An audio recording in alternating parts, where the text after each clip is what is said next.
Now that the Chili Bowl is complete, we start prepping for next year. To kick things off, I'm going to highlight three drivers who are looking for bounce back seasons in 2025 on today's edition of the Sprint Car Unlimited 90 at 9. I'm just going to jump right in, and at the top of the list is Logan Schuchart. The Shark Racing driver has been in that 7 to 8 win range for 5 straight seasons, but the team struggled in 2024 and he fell back to 4 victories, with only one of them being in World of Outlaws competition. There has been a lack of speed at times and some mechanical woes. It's led to a lack of consistency in top 5 finishes, which dropped Schuchart to 7th in the series point standings, his lowest outing since 2017 when he placed 9th in the final rundown.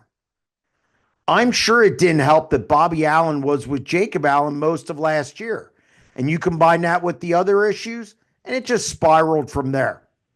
The good news is that Kyle Pruitt is joining the team, which should help the overall situation, and especially Schuchart at the racetrack. I have no doubt this team gets off to a better start at the Dirt Car Nationals and beats last year's totals.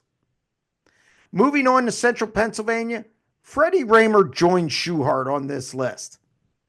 He dropped from 17 wins in 2023 to just 2 last year in 62 races. The consistency was still there with 32 top 5s, the same as the previous season, but he was down roughly $66,000 in earnings. Ouch. In 2025, Raymer will be back with his own team after 3 years with car owner Rich Eichelberger. It's cause for concern a little bit in that the number 51 wasn't good when it was towed to the racetrack the last 3 seasons. I expect that to change with more races, especially at Lincoln Speedway, a track that he has dominated in the past. Last but not least is Justin Pett. The Indiana driver had a pretty good 2022 campaign with 9 wins and 49 top 5 finishes. Since then, he's had just 3 victories and 53 top 5 finishes in 154 starts.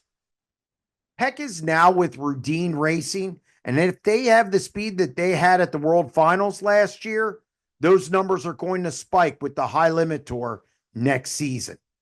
That's going to wrap up this edition of the Sprint Car Unlimited 90 at 9, and we'll be back tomorrow. Stay tuned.